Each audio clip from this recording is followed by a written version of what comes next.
Heather Carrizales, Support Services Senior Manager. It's been about 4 or 5 months since we've done employee recognition, and we've had quite a few employees do some incredible things in that time period, so this is going to take a minute. This is the next presentation of employee recognitions at NSBU Commission meetings.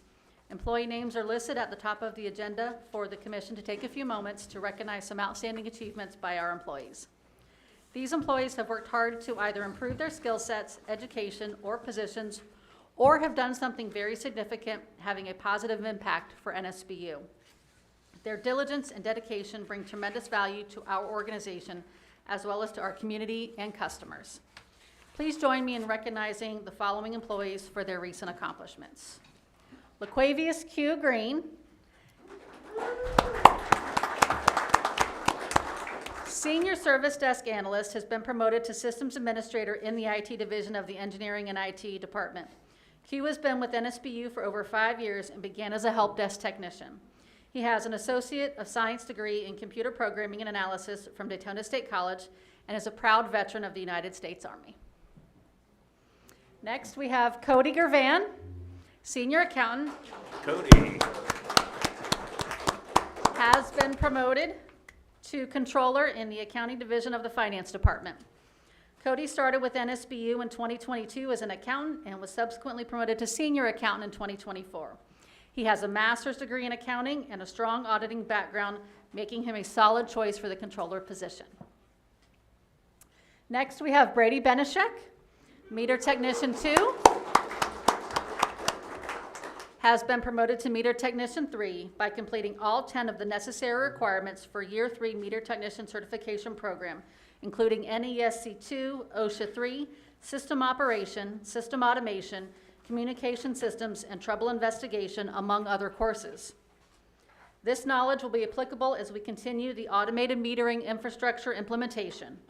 Brady has been employed with NSBU since 2006 and has progressively worked his way up in the meter division. Next, we have Denise Giangrasso-Dean, Head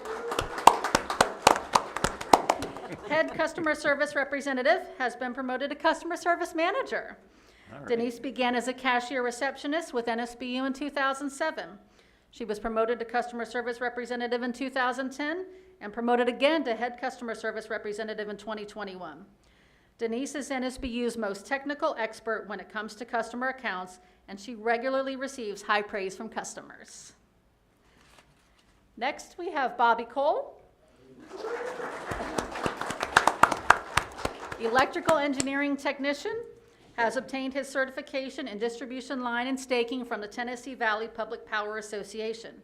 This is a 12-day program with 4 levels that trains utility professionals on designing, building, and maintaining overhead and underground power lines, focusing on safety, engineering, and field application. Bobby has been with NSBU since 2019, where he started out as a meter reader. Next, we have Kristen Green, Civil Engineering Technician, has obtained her FWPCOA Backflow Prevention Assembly Testing Certification. This training class is not mandatory for her current role, but Kristen chose to take this class to further her engineering knowledge and field training skills and to better assist our customers and contractors. The potable water cross-connection program is critical, as this is the last line of defense in keeping our public potable water distribution system safe from potential hazardous contamination from the customer side. Next, we have Brandon Lopez, Hunter Maring, and Nathan Lawrence. These gentlemen have successfully completed the Tennessee Valley Public Power Association Foreman Academy Training Program. This is a premier certification program for utility line workers, offering 3 tracks of training for current and aspiring crew leaders, focusing on leadership, safety, technical skills like climbing, rescue, framing lines, and project management to lead crews efficiently and responsively. It is a comprehensive multi-day course series designed to develop strong supervisory and technical experience, ensuring foremen can manage teams, resources, and complex field operations. Next, staff would like to recognize linemen Red Smith, Jacob Cruz, and L.J. Keating.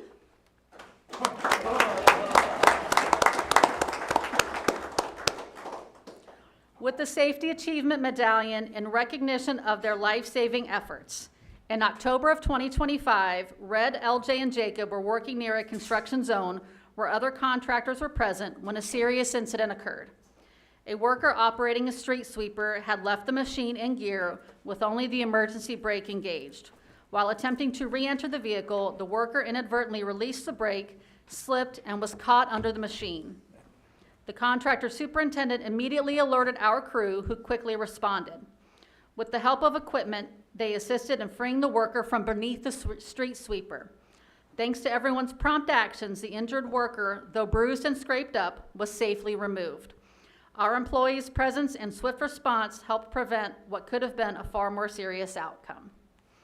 All right, before I do the last one, we'll recognize everybody that's up here, so congratulations. Picture.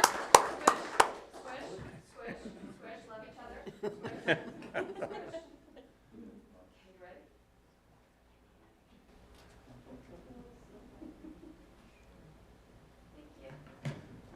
LJ and Jacob, I have your safety medallions here. Ooh. Congratulations. Congratulations. Display it proudly. You made it. Made a good picture of the photo office on that and stuff. All right.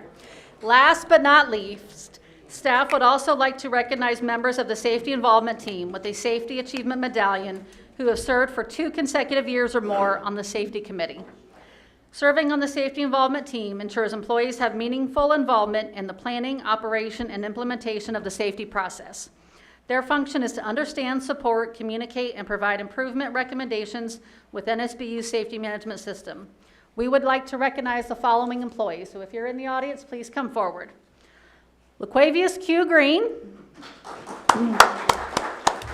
Van McCrory, J.J. Keating, Darren Fegley, Cody Brinkerhoff, Jesse Buchanan, Brady Benishek, Kelvin Davis, Tim Berry, Troy Mitchum, Jim Delia, and Rachel Kampf.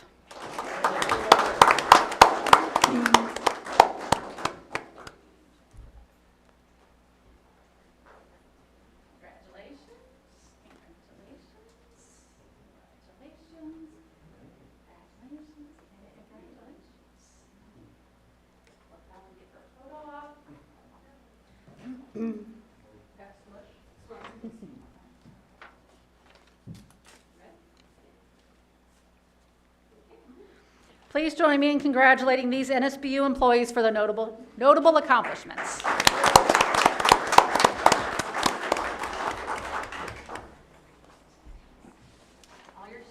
Thank you, Heather.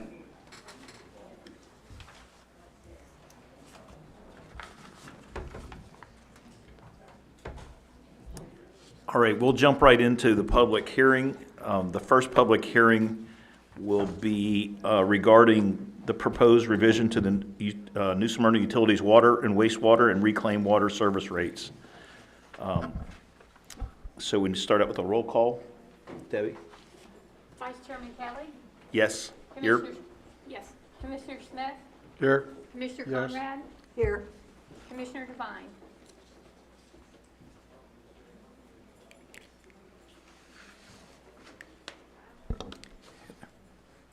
Heather? Ready? Yep. Absolutely. Resolution number 2026-01, a resolution of the Utilities Commission, City of New Smyrna Beach, Florida, modifying rates, charges, and fees related to water, irrigation, wastewater, and reclaimed water services, providing findings, providing for severability, conflicts, and an effective date. Do we have anybody with comments for or opposed to the revisions that would like to speak at this time?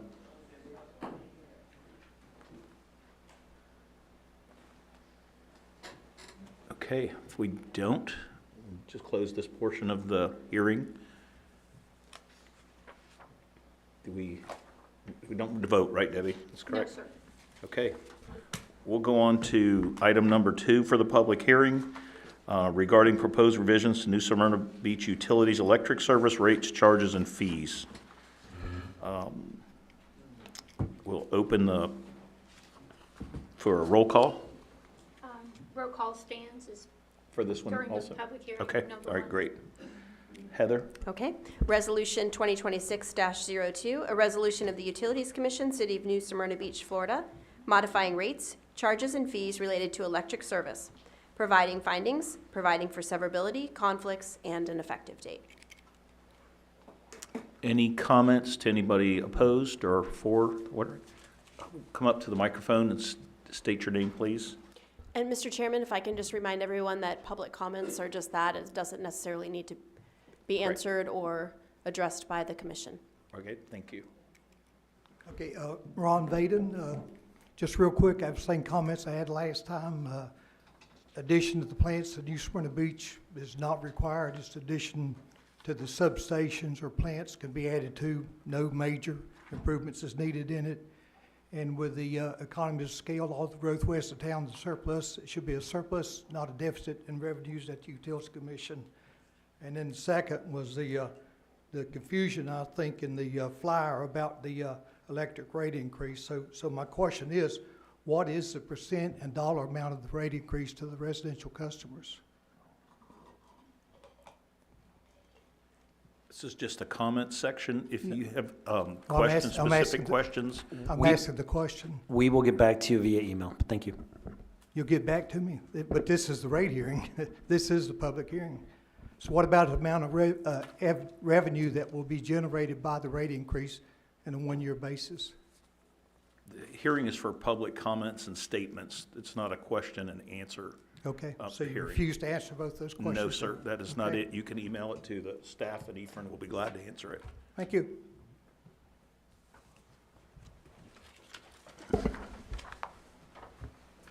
Anyone else wish to speak or to the electric rate increase? Well, if not, we will go ahead and close the public hearing out and move on to our regularly scheduled meeting. Thank you. So, any comments from the commissioners? I'm sorry. Lillian? No. All right. Oh, we need a pledge and invocation.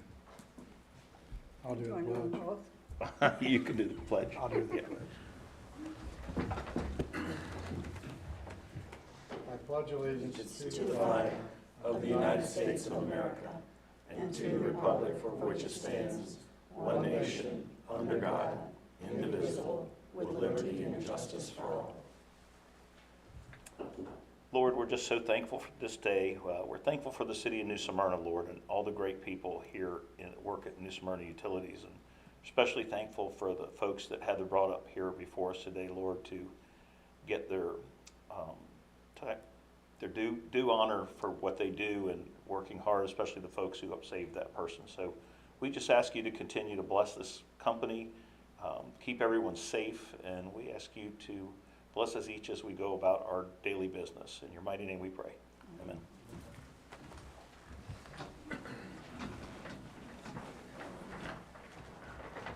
Okay, we got safety message. Yeah, Matt Murray. Matt Murray, Field Operations Manager. So, I do not recognize him without a baseball cap on. so we'll go over top 10 trench safety tips. I think you guys should have a handout, Yes. right? So number one, know the risk before you dig, which is your locates, right? Before you do any kind of excavation, you need to call 811 to get your locates called in. Number two, use a competent person, which all of our employees are competent, but we do have what we call SMEs, subject matter experts, also known as our crew leaders. So anytime we do any kind of major excavation, there's always a crew leader on site. Understanding soil types, so there's 3 different types of soil, A, B, and C. We are standard C soil in New Smyrna. So we don't ever have to worry about what type of soil it is. We always just go to C, which is gravel and sand. The golden rule, number 4, no vital organ should go below the top of an excavation unless properly protected, which kind of flows right into your different protective systems, which you have sloping, shoring, and shielding. And at the end of this, I got some pretty cool pictures I think you guys will like of us in the field actually using these 3 types of protective systems. So, number 6, keep the public safe. Don't just keep you and your crew safe, but also protect the bystanders too, using fencing, barriers, signs, lights, any kind of protective system to warn the public that there's some sort of excavation going on. Manage water hazards, not necessarily your weather hazards, but this is the water that accumulates in the bottom of the trench.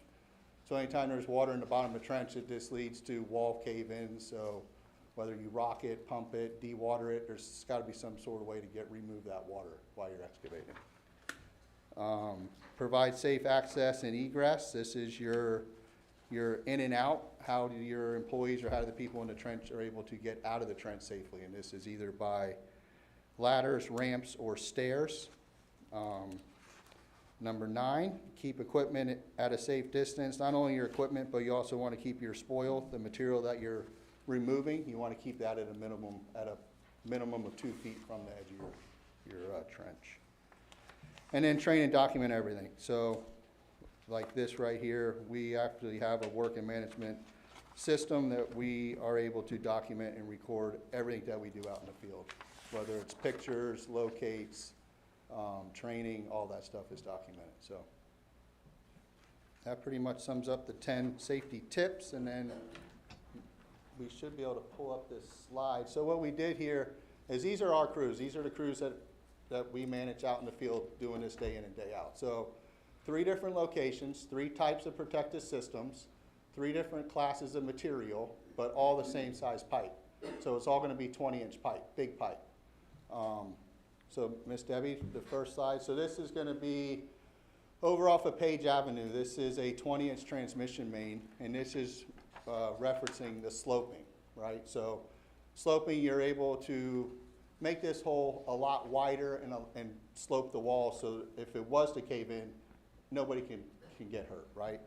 20-inch pipe, we replaced, I want to say, around 46 feet of pipe right here. In-house, it was a pretty big job. It took it took 1 day to repair the main, but it took about a day to do the excavation and everything else. So it was a good sized job. Next slide, Debbie, it'll still show, just give you a different look at it. So this is now looking on the side view of it. You can kind of see the width of that trench. It's probably about 15 to 18 feet wide, and probably somewhere around the 4.5 to 5 foot deep. And then the next picture, Miss Debbie. So this is kind of looking down the trench. You can see there's a lot going on here. So we actually had to have T&D come. They held a pole because the pole was on the edge of the trench. There's a storm culvert there. We had to secure that. There was another water main next to that. I mean, it was a pretty, and then there's a little white pipe there too. That's actually wire 3. I'm sure you guys are all familiar with wire 3 coming through here. But so that's what sloping would look like. And then we could move into shoring. So this is shoring. You can see how we dewatered. See the white pipe off to the side, that's our dewatering. We actually put well points in the ground, hooked a pump up, and we let that pump for about a day to dewater the hole before we start excavating. This is a 20-inch HDPE right on the corner of South Riverside and the North Causeway. So not a lot of room. We couldn't slope. We couldn't put a trench box in, so we ended up doing shoring. And you can see how we sort of stepped it down. So that's your access and egress. You can see the one step right there where the gentlemen are standing on. Then when we go to the next slide, I think the next slide is just going to show you the repair clamp that we actually used for this. And then the next slide will be our shoring. So this is our hydraulic ram system. It's basically like a reinforced plywood, if you will, but that's a hydraulic ram that we pump up with a pump, and it keeps the walls from caving in on the guys so they can work. So minimum space, still protective with our shoring equipment, and them guys are safe to do their work in the hole. The next slide was going to do our shielding. So this is a 20-inch ductile iron main off of the North Causeway that was leaking around a bell. Dewatering system, same concept, right? The hole was wet. Anytime you dig 3 feet in New Smyrna, you're hitting groundwater, right? Yeah. So we set up our dewatering system. We pump that dry for at least a day, and then we start excavating on it. And same thing here, 20-inch ductile iron pipe. But this is your trench box. So this is an 8-foot high by 8-foot wide box that we build and set in place here for these guys to work safely in. And you can kind of get a reference of how big that pipe is on the next slide. Them guys working in there. Holy smokes, yeah. Yeah, pretty cool stuff. Yep. And then there should be one more slide of it actually flying. So these repair clamps are big, right? You can't, two people have a hard time picking this up. So all this stuff is flown in with a piece of equipment. But these clamps are, so if we didn't have this clamp, we're cutting pipe and we're replacing pipe, right? But these are bell house repair clamps. It saves a lot of time and a lot of extra excavation, if you would. So that's it. Hope you guys enjoyed it. And they're left in place, those clamps? Yes, sir. Yeah, they're permanent repair bands. Yeah, Very interesting. yeah, pretty good stuff. Yeah, it is. Thank you. Thanks, Matt. Yeah. I have a question, Oh, coming from a woman on the board. Is most of this done by staff, or is? This is all done in-house, yep. Thank you. We excavate up to about 8 to 10 feet. Once it gets past 10 feet, it's just not safe for us to do it no more. We don't have the equipment or the protective system to go that deep unless we could slope it. If we're in a huge open field and we can slope it, by all means, we'll do it. But if that was 12, 15 foot deep, we just don't have the equipment or the protective equipment to get that deep. So we'll sub it out. Very rarely, though. Great, We like Yep. to do all this in-house. thank you. You're welcome. Thanks, Matt. thank you very much.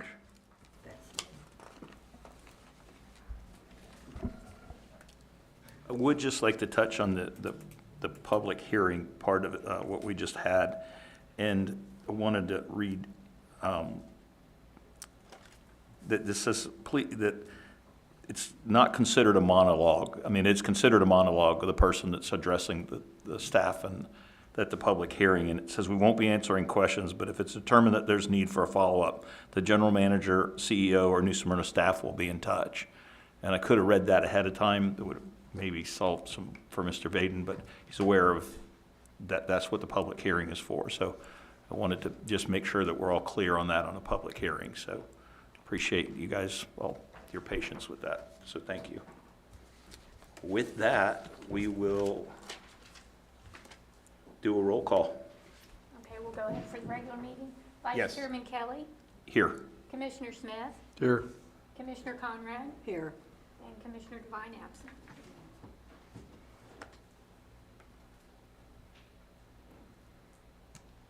Okay, do we have any public participation in the meeting today?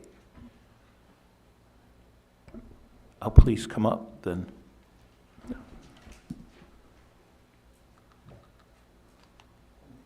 This again is for the electric.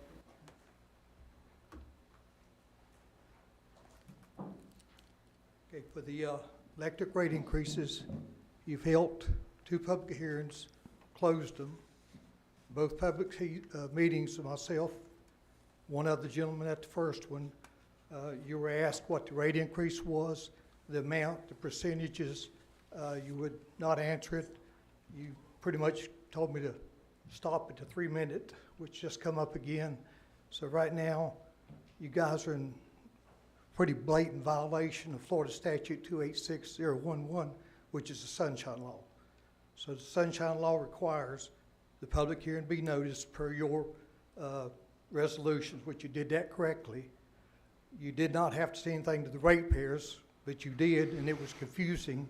And then both the public meetings, you refused to answer those questions, and it's just, this is not a small violation, this is blatant.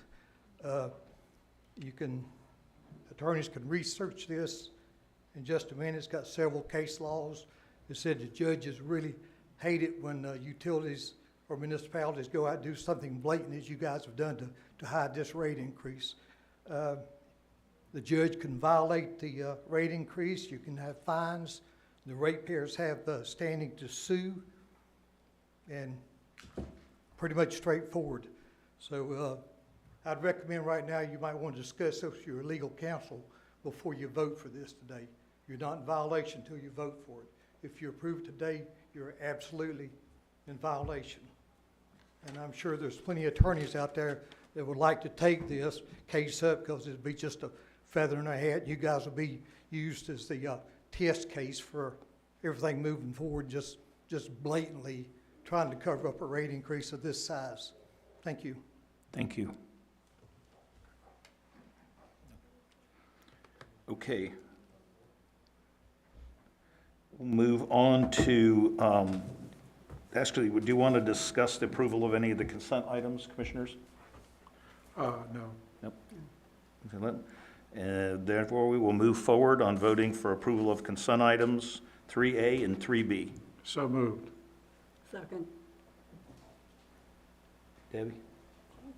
Vice Chairman Kelly, Yes? Commissioner Smith, Yes. Commissioner Conrad. Yes. Okay, general manager's report. I'd like to ask Cody Gervin to come up and present. Thank you.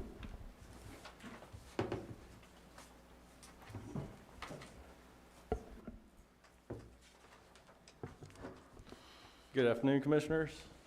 My name is Cody Gervin. I'm here to present the December financial performance update.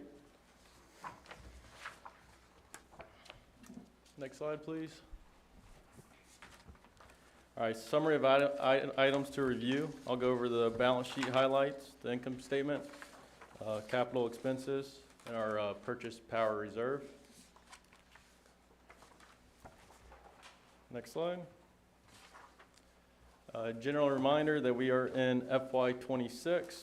Our fiscal year goes from October 1st, 2025 through September 30th of 2026. Just a reminder that we didn't have any hurricanes impacted this fiscal year as we did in the past with Hurricane Milton. However, we did just send a 6-man crew to Georgia, to Lawrenceville, Georgia, to assist with the winter storm. So we will see some mutual aid related expenses reflected in the next month, which we will invoice for. Next slide. Balance sheet highlights.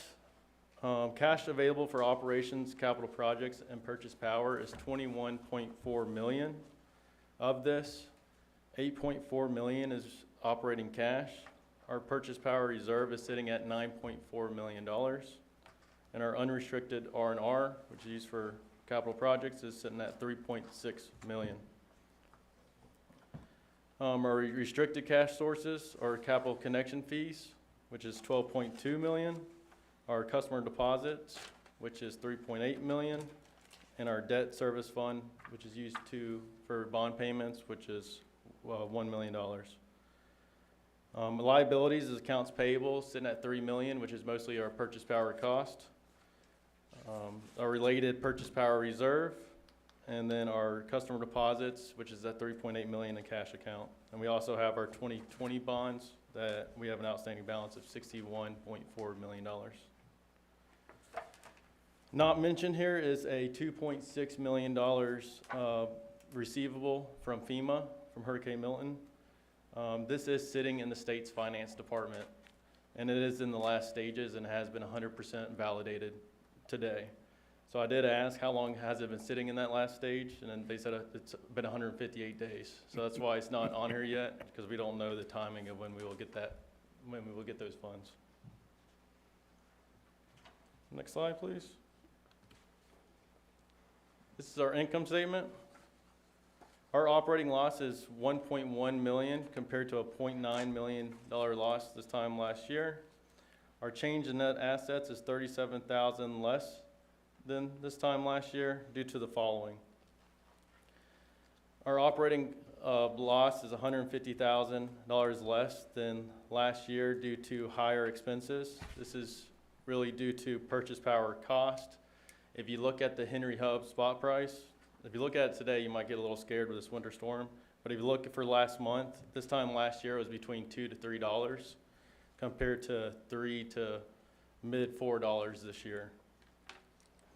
This is all offset by $433,000 higher operating revenues, which we have higher revenues in all service areas. Electric revenues are $98,000 higher. Water is $205,000 higher, and reclaim is $130,000 higher than this time last year. Just as a reminder, operating revenues for electric are also impacted because we have because lower amount funding of the purchase power reserve. This time last year, we had an $800,000 increase to the reserve. Now it is at a $236,000 increase. So we're building that reserve slower, so that's gonna positively impact our electric revenue this year compared to last year. Capital contributions are at $123,000 more due to capital connection fees and meter set fees, and non-operating income is $65,000 higher than this time last year.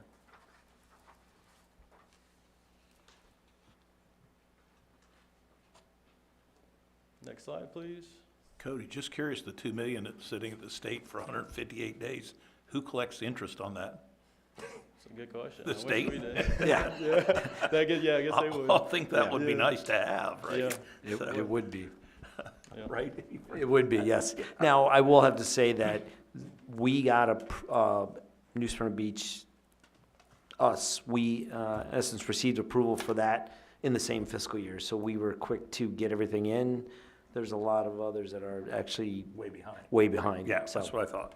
Yep. Yeah, and all that was through a single audit that the auditors will present to you guys. So Yeah. we're officially done, like, with our part. We're just trying to get the money at this point. Yeah, okay. Thank you. Okay, days cash on hand is 4.5 months if you consider that purchase power reserve. It's 2.5 months if you exclude that purchase power reserve.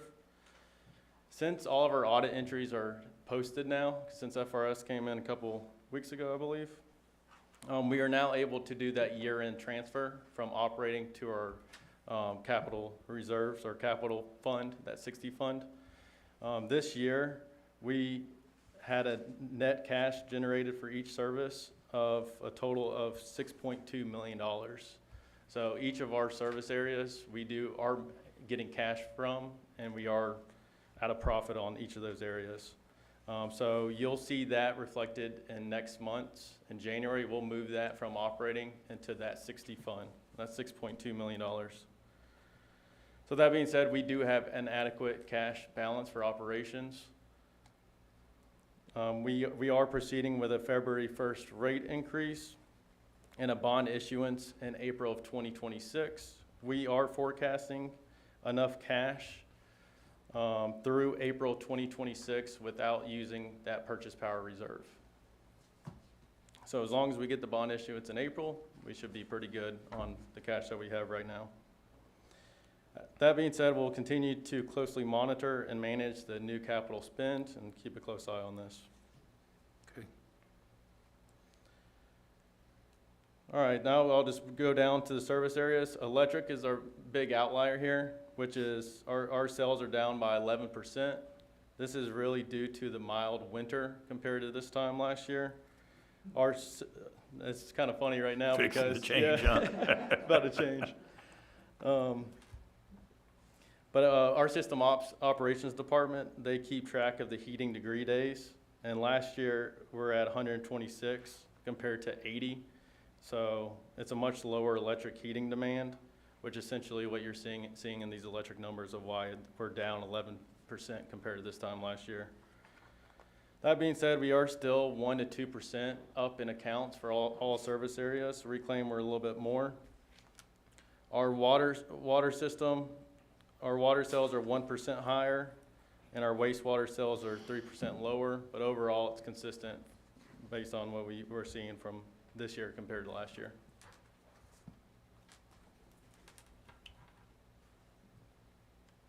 Next slide, please. Fiscal year to date, capital expenditures is at $4.8 million. $2.9 million is related to major projects, which include our Silver Sand septic to sewer, WRF screw press, and our pellet softening, just to name a few. And then we have 1.9 in annual projects that include more routine, normal projects such as transformers, installation of PVC conduit cable, lift station pumps, and conditional pole replacements.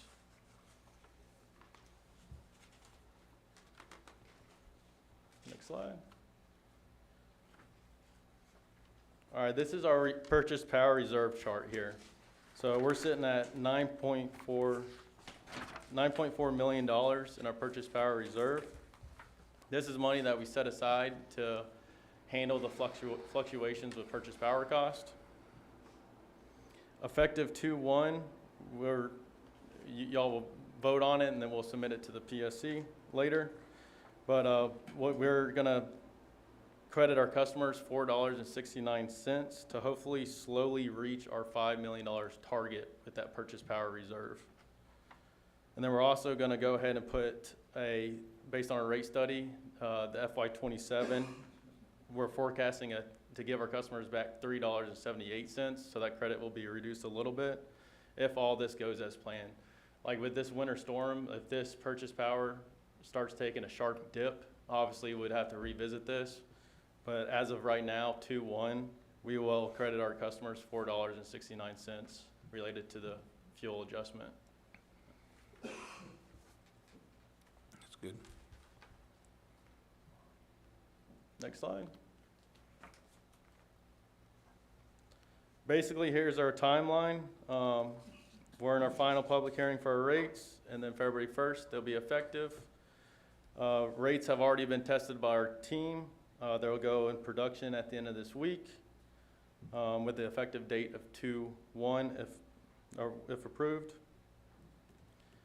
March 23rd, we'll come in and Commission approves resolution outlining key terms of the 2026 bond issuance, including form of bond prospectus and bond purchase agreement. So we'll bring that in the March 23rd meeting, as well as approving the audit. So we'll have the auditors come and present at that workshop before, and then y'all will approve the audit at that commission meeting. And then if all goes well, April 2026, we will go out to get the $80 million bond.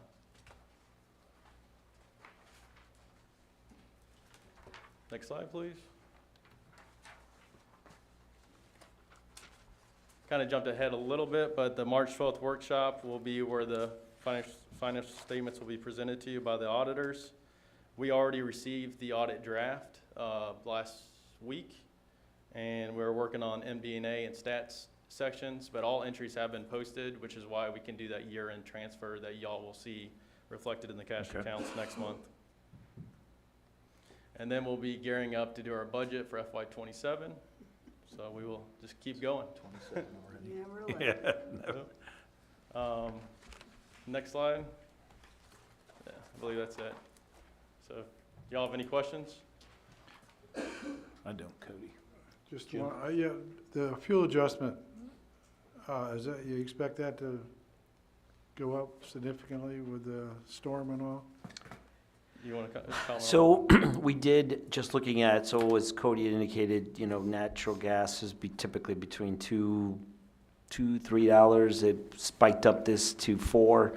Right now, as of the Henry Hub price, as of today, it's about $6.50. So we were in discussions with our purchase power provider, so we'll see higher invoices for portion of January and February. So since this, and typically natural gas does fluctuate, it is higher in the winter months because naturally bad weather. This time it's particularly higher spike because of winter storm Fern. So we will expect a little bit, but it's nothing out of the ordinary. I mean, so it's just that type of, and when you have something this northeast, southeast, and then impacting Texas, it's just generally that's how it. It's interesting, all it takes is one storm. Pretty much, yeah. And there's a fun fact I got from FPL too. They said this storm affected 40 states, over 200 million people. Yeah. So it's a Amazing. pretty big winter storm that It we're is experiencing. Oh, yeah, all our relatives in Nashville want to move to Florida, so. Until the summer. And in March, at the March meeting, the team, Cody's team will present a summary of kind of the budget process and what's next steps. Okay. Which will be, we'll do the 1 year, and then we'll do our 10-year capital budget again. That's a great idea. Okay. I do have a question or comment or suggestion for additional information at the workshop. when you indicated that we would be looking at the bond offering in April, and you're starting the budget for '27 in April, I know you've presented, I don't know where it is in my paperwork, but a timeline from the time that we are going to start going to the bond market, to the completion and the availability of money. But can you give me kind of a ballpark of how long that period is? Weeks?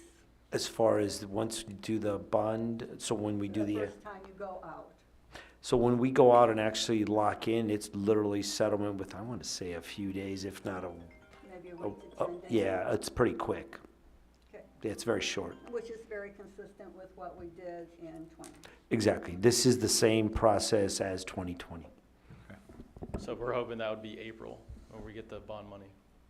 Correct. It'd be in April. And the documents that Cody referred to will be presented in March. That in essence sets the parameters around the bond issuance, and then those parameters provide us, the finance team, along with the underwriters, which is Bank of America, along with our financial advisor. So you will see all the documents and get the approval to put the kind of guardrails around what we do. And then what we'll do is then work with the underwriters and the financial advisor, and then try to strike to get the lowest all-in true interest cost, which is the rate. So when we went out in '20 to get that bond money and to get the capital that we needed in order to do all the capital improvements that needed to be done, and there are of course more that occurred since then, and that's exactly what this bond offering is. Can we get some kind of a comparison on the timeline between where things generally were in '20 versus where they are in '26 as we go through this process, which might be helpful in making us understand if there is a wide variation somewhere, how much interest rates are going to be higher. They are. There's no doubt about it. But what that impact is and the difference is something that I think for us, that some of us are more lay people than others, and really that kind of comparison can be helpful because it's a different group of people that are making the decisions now, and we have most of the projects completed that were in that initial bond offering. They were part. And so these are new things that we had in our 10-year plan. And from '20 to '26, I don't have to tell anybody this, but we've had a bit of inflation and everything costs more, so we shouldn't be surprised Correct. at the amount of money that we need. And I don't think things have deteriorated less quickly or been used up less quickly in that same period of time that we incurred all of this inflation. And if I tell you that inflation is going to stay high, it's going to go down. So let me say it's going to stay high, because I am exactly the opposite of what happens usually. And that's my hope this time. But I don't think it's going to go back to where it was in '20. Yeah, no, that's a good point. And so what we'll do is we will have that comparison, and the difference between one, just at a very high level, the 2020 bond issuance, we issued $65 million in new capital, but we refinanced $15.3 million of debt that was at a much higher interest rate. The all-in true interest cost at that time was 2.75%. So realistically, we were at over 80 million. The difference is at that time, it was 65 million of new capital and a refinance of existing debt that was at much higher rates. The 65 million was spent completely by September 30th, 2024 on 100% capital. That'll be the same parameters that we have in this new issuance. So from whatever month and year, then you have 5 years to make sure that we execute that, which is what we'll plan on doing the same. So, and the biggest difference, of course, other than the dollar amounts, the interest rate will be higher. A conservative estimate was used in the bond study, so the debt service runs that Bank of America generates, which is the underwriter, that was factored into the rate study. So the existing debt plus the prospective new debt, this time there was no refinancing, it's pure 80 million of additional project funding. And my guess is that 80 million is not going to buy as much as 65 did. Correct. The estimates on the projects that make up the 80 million are higher. But to your point, that's just the new reality. No, we gotta do what we have to do. Correct. Have to be proactive and not reactive. Thank you. Thanks, Cody. Good question, good point.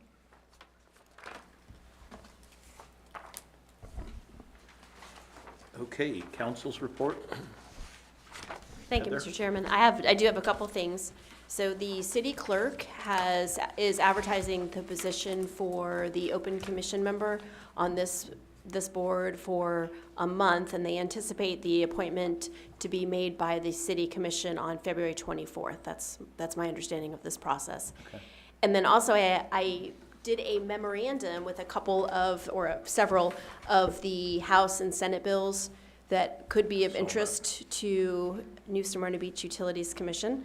A couple to highlight, House Bill 1075, that requires a municipality to extend utility services to other municipalities or property owners located outside of the municipal boundaries if the utility has sufficient capacity to serve and the requesting property owner or municipality agrees to pay all the transfer and fees and charges under current law.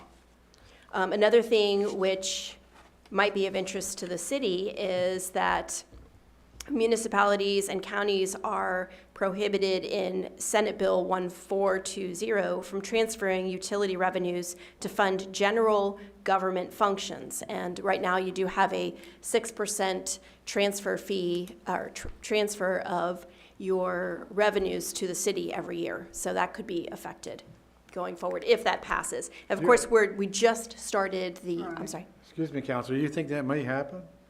I don't know, we just started session, so there's 60 days to go. Things can change dramatically between now and then, no clue. Another one about Senate Bill 1576, residential utility disconnections. That prohibits a electric and water utility from disconnecting services to residential customers for non-payments of bills when there's a specific type of weather event that's expected. One of the ones that we did see, House Bill 479, which was highlighted from the city, which prohibits a county or municipality from adopting a law, regulation, rule, policy, or ordinance from adjacent upland activity, which is in a certain area from a wetland. And I think that's something that the city is very concerned about. However, with respect to the Utility Commission, in that proposed bill, the county or a municipality, it specifies that they can still continue to regulate and operate their own water, wastewater, or stormwater system, so that's not affected by the bill. So that's a positive thing for the Utility Commission. And then one thing that you see every year, sovereign immunity caps. This year, I think this one might actually pass because it is not the cap has not raised as significantly as it has in the past years. This one is a cap change from $200,000 to $500,000 per person and from $300,000 to $1 million per incident. So my understanding from our lobbyists in the firm is that this one is a little bit more palatable since it's not a humongous increase and there has not been an increase in a very long time for sovereign immunity caps in Florida. And so we'll continue to monitor these, and like I said, the session just started. It has 45 or so days to go, and so things will change between now and then. Has there been any feedback on the bill 180 that that there's lawsuits about in the home rule erosion? No, the judge, some of the cities that we represent have entered into the litigation against the legislature or against the state because of that, and the judge, there has been no rulings on that yet. There's been a lot of hearings, but there has not been a ruling on whether that's going to be allowed to go forward or whether they're going to put an injunction in place. Thank you very much for doing that. Of course, and Yeah. I'll keep that updated for Thank you. for your meetings. Yep. Just one question, if I may. Yes, sir. I'm not sure it's a senator or a representative, but Getz, are you familiar with, he's talking about adding positions to the Public Service Commission? Oh, I heard about that. Yeah, I'm not really familiar with it. I haven't read what he's put out there, but I've heard about that. And I can put Okay. that on here if you would be interested in that next time.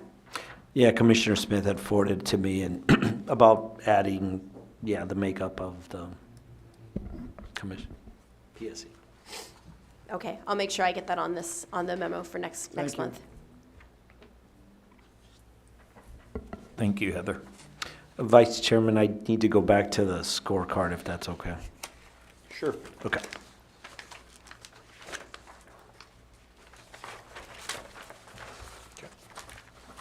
Next slide, please. Okay, so this is the first quarter. So in essence, October 2025, October, November, December, so really first quarter of the fiscal year, so really the last quarter of 2025. We have 0 OSHA recordables for Q1. So of course, the incident rate would be 0.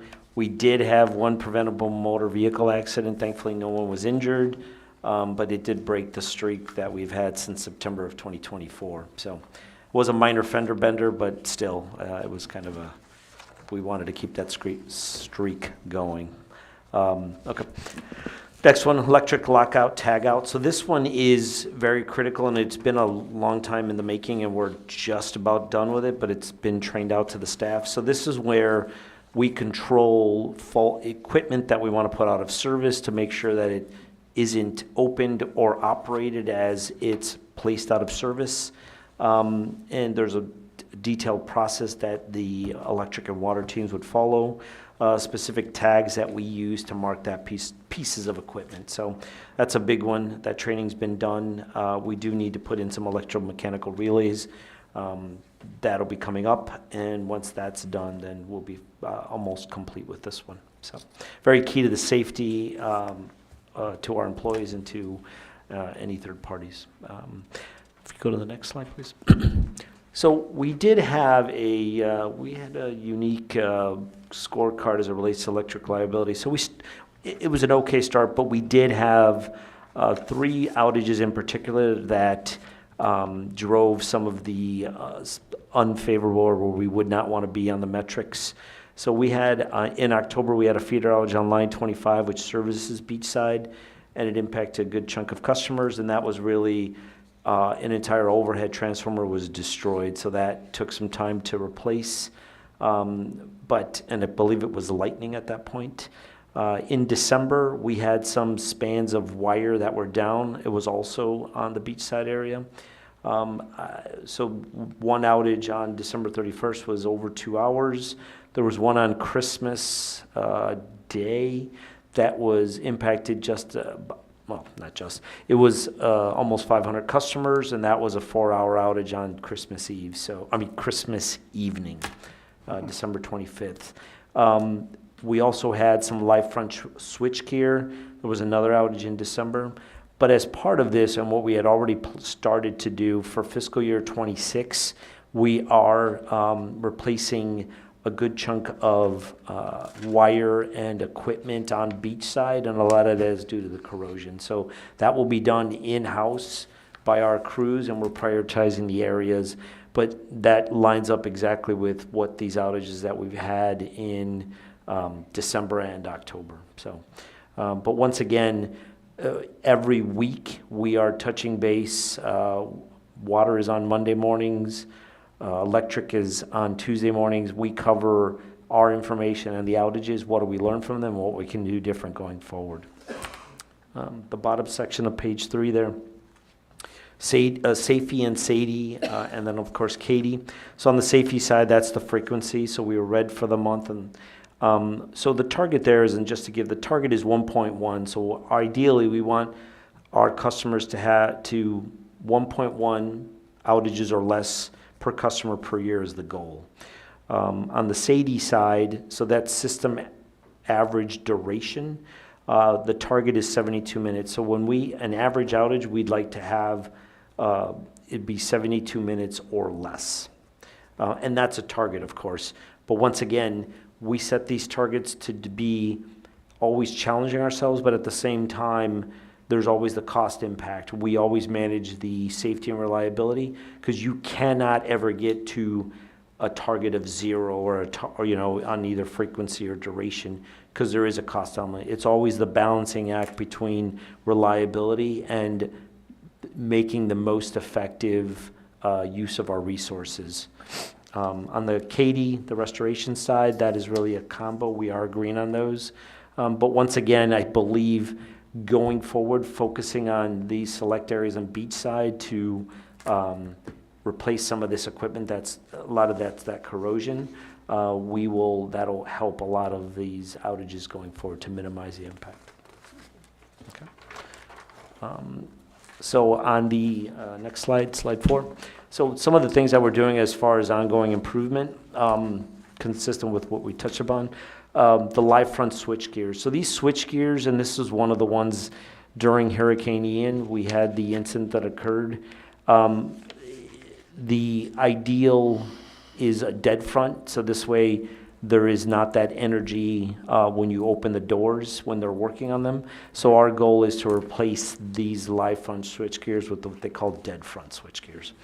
On the OMS, the second bullet point there, so we've installed about 28,000 electric AMI meters out of 32,000.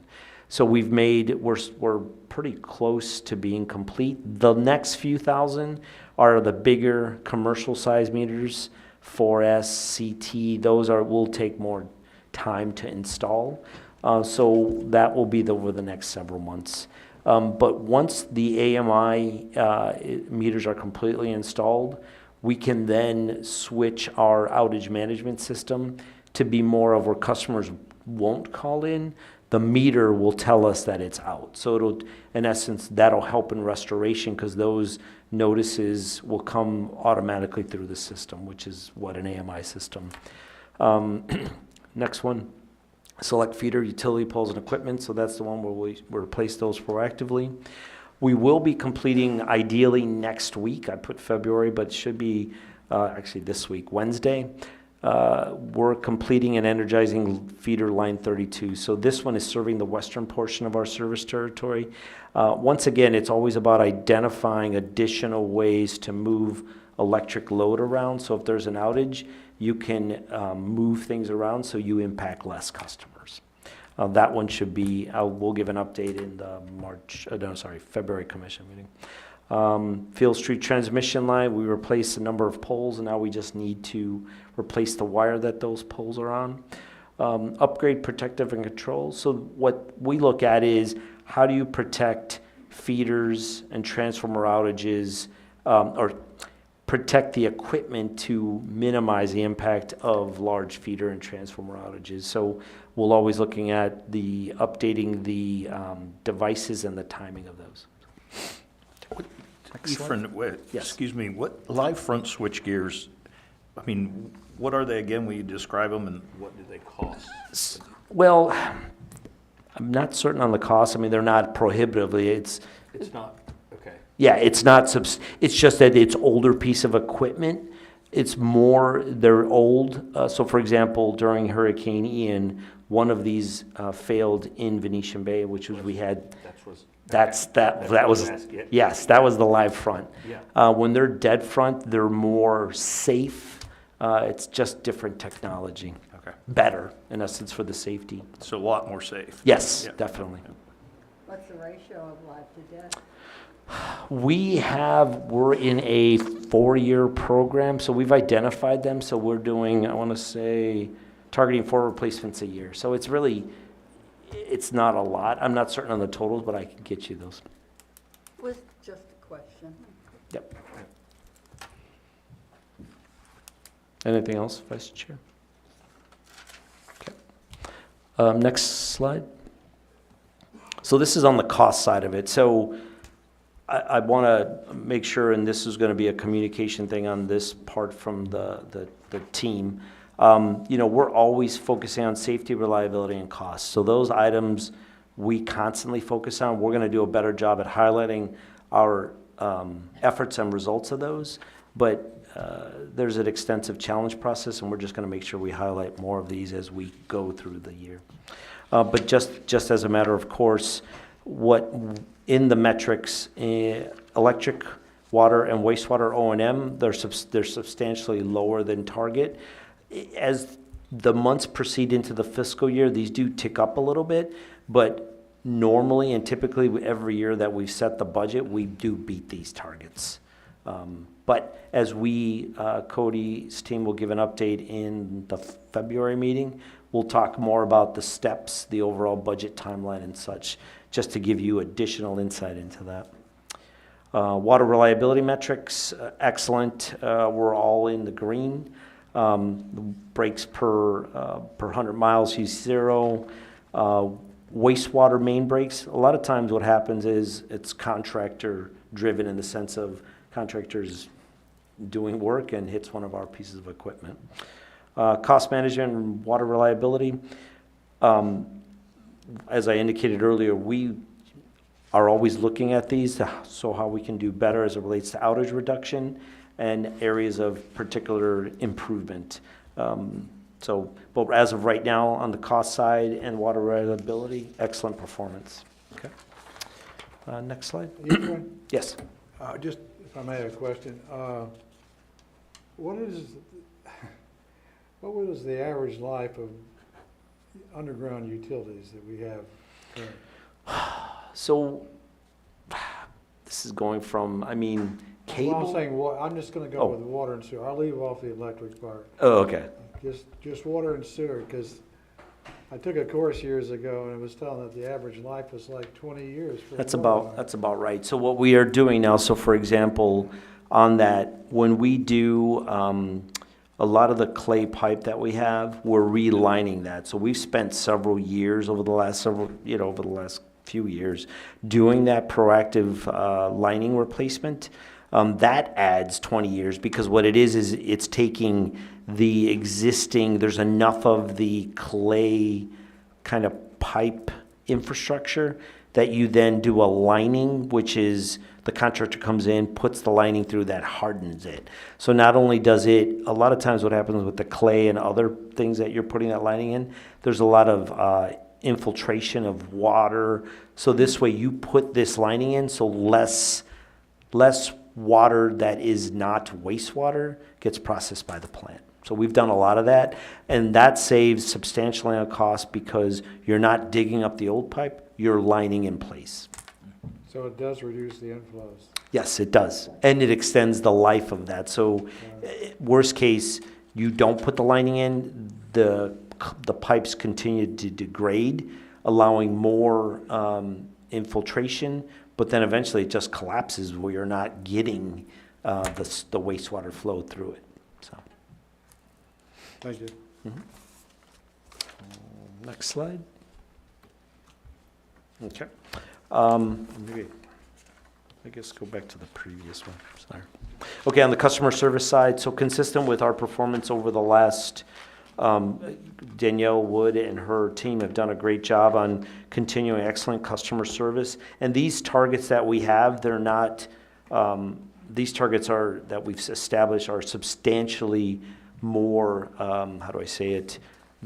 Most utilities don't achieve this. We've set them to match our performance. So for example, meters read 99.9% on electric. Well, our target is already 99.9. So realistically, we've set the targets to match the level of performance that our folks are doing. Reflecting just the commitment of the team. Okay, next slide. On the materials management side, excellent performance there as far as the average days to issue purchase orders. Maureen's team does a nice job. On the human resources side, we're under by 12 FTEs. We'll do a deeper dive in the budget cycle so you have a feel and understanding of where, how we build it, all the assumptions that go into it, because it is a fairly conservative process. There is not, now what we will evaluate, there are some positions that we need to take a look at. We currently have a freeze on them. So for example, the strategic programs director, that's currently We're gonna reclassify that, because the likelihood that we would replace that at this point in time is probably not gonna occur, but we will repurpose that position.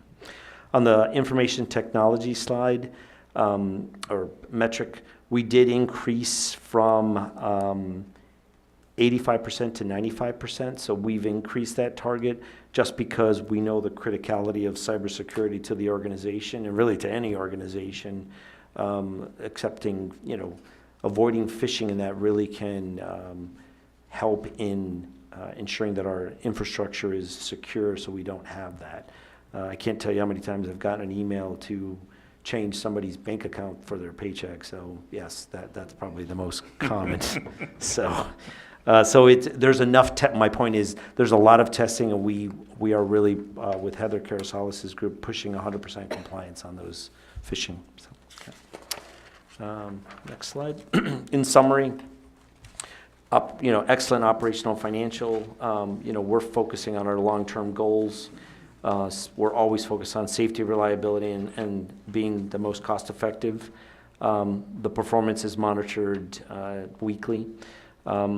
We'll continue to highlight what we're doing at the budget. We'll talk more about the process or the budget highlight. Ongoing focus on safety, electric reliability. I think that focus on replacing and updating targeted areas on beachside to, in essence, harden the infrastructure, but at the same time ensure that we have less outages just from failed and corroded items, which is normal on the beachside. O&M is under cost targets. Cybersecurity is, of course, 100% compliance, and we've raised the target for that. And then no reportable conditions year to date. So I'll stop there. I mean, that is it. Any questions? Just one. I know about as much about this as I know about quantum physics, but I did read somewhere that OSHA's coming up with a rule to deal with heat. Are you all familiar with that? Have you heard about this? That it's a new OSHA thing that they want to make sure that people don't get heat stroke. And I guess they're making rules on it now. I didn't know if there was any involvement. I mean, I'll have Heather, we'll take a look at it. I haven't seen, No, but we review any OSHA updates annually and incorporate those into our policies and practices. Our safety and risk manager, John Freeze, is pretty averse. He goes to a national conference every year to stay up to date on any of those types of regulatory changes. Okay. so we'll, more to come, but yeah, we're. All right. Thank you. Good. That's it for me. Good dinner. I would tell Heather, you guys did a great job on the cybersecurity thing, because I don't think people recognize and realize how much hacking there is out there in phishing. It's everywhere. I mean, from residents to municipalities to big banks. I mean, they deal with them themselves. So the numbers that you have are great with that. It's sat in a lot of those meetings myself, and it makes you never want to use your phone or email again. You know what I mean? It's like, I'm not going to them anymore. It's too scary. So Yeah, and that frequent, we're required to do training every month, and it's not doesn't take hours and hours and hours, but it keeps it at top of mind to ensure to keep an eye out for the latest, what's the latest phishing stuff that's out there. Yep. Okay. So we're done with that, so Yes. we're ready to move on. Old business. Heather. That's Heather. It's me again. Good afternoon again. Heather Carazales, Support Services Senior Manager. If you recall, last month, we initially began the discussion for the General Manager, CEO's performance evaluation and subsequent recommendation of any merit increase. At the December meeting, Commissioner Conrad asked that we defer the timeline until after the ACFR and the audit report were presented to the commission, which will happen at the workshop in March. Commissioner Devine also requested that, in addition to the subjective questionnaire that has been used in years past, that we incorporate the more qualitative performance evaluation that we use for our management staff here at NSBU. So what you have in your packet there is an updated timeline. You'll see that today, if you approve the revised performance evaluation form and the updated timeline, the final approved performance evaluation will be sent to you by February 9th, as well as the GM CEO will complete his self-evaluation on the same form and will be submitted to you at the same time, February 9th. Your finalized evaluations of Mr. Chavez will be due back to me by March 16th. And then the special meeting to discuss his performance and any possible merit increase will be at the March 23rd regular commission meeting, which will be after the workshop where you're presented the audit and the ACFR. You also have with you the updated performance evaluation, which you can see looks like this in your packet. Kind of came with the PDF, came off of an Excel template. There are 5 performance ratings from does not demonstrate with a ranking of 1 all the way to exceptional with a ranking of 5. Needs improvement is a 2, proficient is a 3, and advanced is 4. There's a description of what each of those ratings constitute. You then have 15 competencies in which you would rate Mr. Chavez, 1 through 5 of those ratings. There is a description of each of those competencies, and then there is a column for notes as well. Then at the end of that is the more subjective questionnaire that has been used in years past, so I have combined those two. Any comments, questions, concerns with the updated timeline and the updated form for me? No, but thank you for jumping right on that. I'm sure Commissioner DeWine will be very happy, and we'll get this done, our homework, in a timely fashion. I can also send it out with a copy of Mr. Chavez's contract as well as the job description that was approved when we did the GM CEO search last year, so that you know what the expectations are. That would be If that's fine. helpful. That would be great. Yep. Okay. Anything else from me then? Any questions? Do these evaluations remain anonymous, or are they No, so you'll submit those to me. They will be public record. We foiled will, again? very sorry, we will comply with the sunshine law there. But we will excuse Mr. Chavez from that public meeting so that you can have a discussion without him sitting right there next to you, make it a little more comfortable for you. Thank you.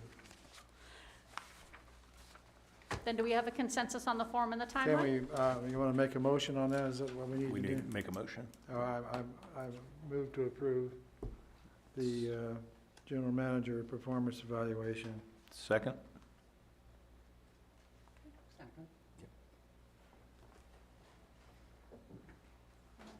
Buried my list. Hold on 1 second, sorry.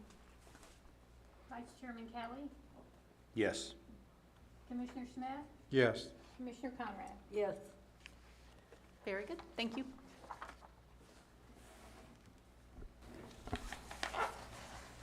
Okay, new business.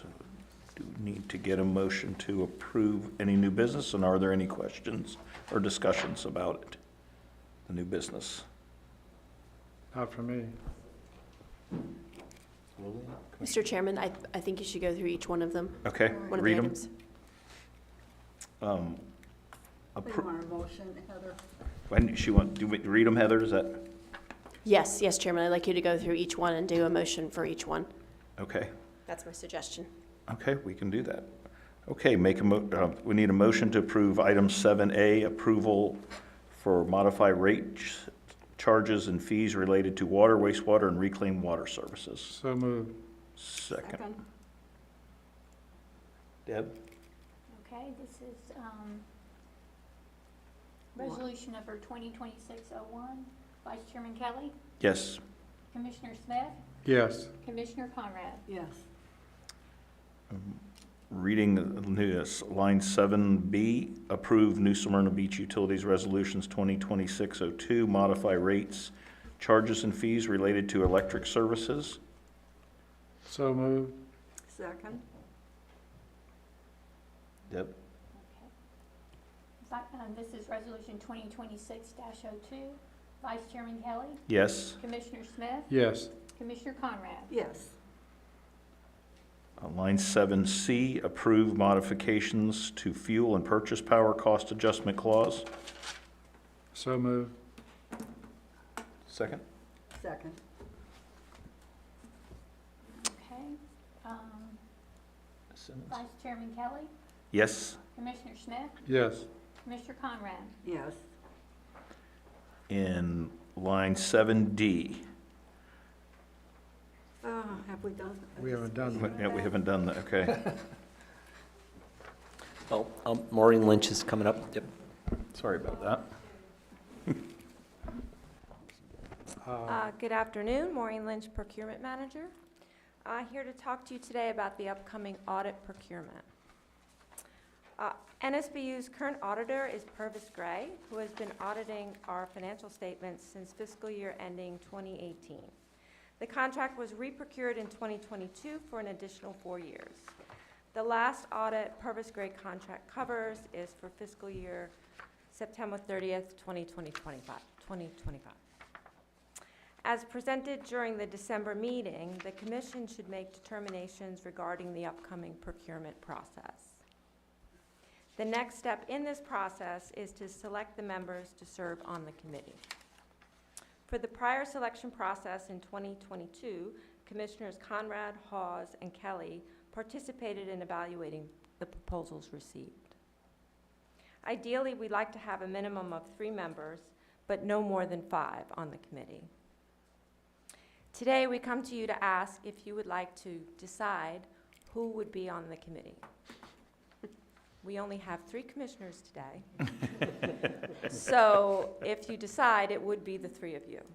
Well, If you want to defer the decision, we can work with that as well and decide next month. Let's pick somebody who's not here. Yes. I don't think you can do that. they most definitely can, actually. Oh, they can? Yeah. Absolutely.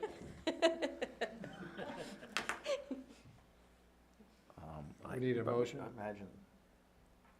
I would make a motion to approve the evaluation committee to include the commissioners who would accept being Conrad, Kelly, and Smith.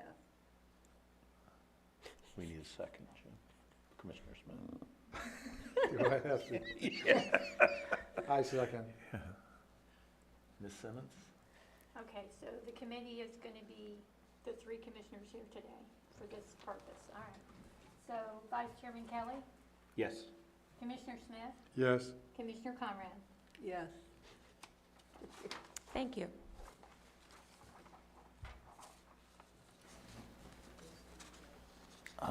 I guess might be a Heather, Now we can do D. council's question. If Commissioner DeWine wanted to be on, could we add him? Yes. Point, okay. Absolutely, and you could Yes. even substitute him Okay. at the next That's meeting. what I- if that's why I was- there's somebody that didn't Okay, want to be that's what on I there. wanna make sure, 'cause Absolutely. I think he Or, would. and like I said, sometimes that is something that's allowed. If someone's not here, you can appoint them. Is that called voluntold? Exactly. Voluntold. I guess you can Okay. do 7D now. Yes, so now we can get the approval. So approval for 7D, the selection committee of Commissioner Smith, Commissioner Conrad, and Commissioner Kelly. Need approval. No, we just did. We did? We did that one. We're done with it, I think. Okay, I thought we had to redo it. Okay, any other business? Time for Mr. Smith and Mr. Conrad, Ms. Conrad. Oh. I have one, we have number 8 there. Would we do that next? Revision to the time. Oh, the times, yeah, I thought we were going to discuss, okay. Yep. Yep. That was Commissioner Smith's. That was mine, yeah. I was just wondering if we wanted to change the time of the meetings. The other part of it would be maybe combining, which I've seen some boards do this, where they have a workshop meeting prior to the regular meeting. Just some thoughts I had that maybe could make it easier on staff.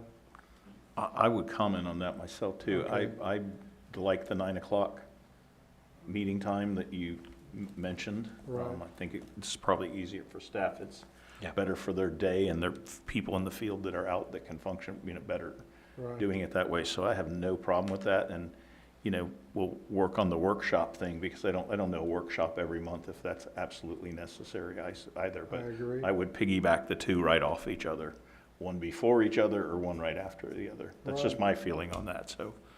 Commissioner Conrad? Well, I'm going to defer to you because Okay. number one, I really, we, would vote by majority, but my preference is not to combine them. Okay. I mean, back to back, just have them separate? Yeah, okay, well, I mean, we may as well just have a board meeting if you're gonna do it all at once. There's no True. time to think about True. anything. true. I mean, So we just want to address the 9 o'clock thing now, is that we can go ahead and, Do we want to wait till we get more people, get our commissioners back to make that decision? no?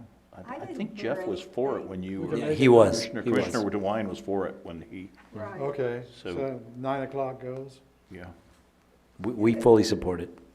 Is staff good with 9 Staff all good? Yeah. Okay. Yep. That's all. That was a lot of A lot of yeses. head shaking. Yeah. Yeah, we talked about it after the last one. No one objected, so. Okay. Y'all are They're gonna like, be just in go at ahead and do 6 it. a.m. Do you want me to make a motion of that? Or the regular meetings to be at 9 a.m.? And you want the workshop meeting 9 a.m. as well, just not the same day? Fine, Okay. sounds good. Motion? That's the motion. To Second. move- And on the fourth Monday of the month. Right. The day right. will stay the same, the time only Everything's- is the change. Everything's the same. Okay, I'll second. Ms. Simmons? Vice Chairman Kelly, Yes. Commissioner Smith, Yes. Commissioner Conrad. Yes. Wow. And then, I don't know, do we really need a February workshop with all we've got going? Can we just go to the March workshop? Does that, any commissioners have any objection to not having a workshop until we get another member? Correct. Okay. Do we need to vote on that, or we can just do that? It's We on the had scheduled calendar. it, yeah, we had scheduled it. Oh, so then. Then yes, please vote. All right? Do we need a motion? Yep. So moved that we cancel the February workshop. Second. Vice Chairman Kelly. Yes? Commissioner Smith, Yes. Commissioner Conrad. Yes. All right, the time I look most forward to, time for Commissioner Smith and comments, and Well, I had thought about making a lot of comments, but going backwards is probably not gonna accomplish anything. So I'll just say nothing instead. okay. Commissioner Conrad? Well, I guess what I'd like to say is, thank you to staff for hanging in with us as we went through this, through several iterations. And I am quite sure that not only was it a time-consuming learning experience for you, it was for us as well. And I feel much better about my understanding of what has transpired. And I hope you feel the same, but I thank you, and I'm very, very grateful for the time that you all have put into this. And I'm really sorry that Julie Couillard is not here, because I know she has put in countless hours as well. And my thoughts are with her as she takes care of her family this week. And thank you all. It's great to work with you, and thank you for your patience with us. I would like to double state that. We really do appreciate it, and I made a comment to Ephraim and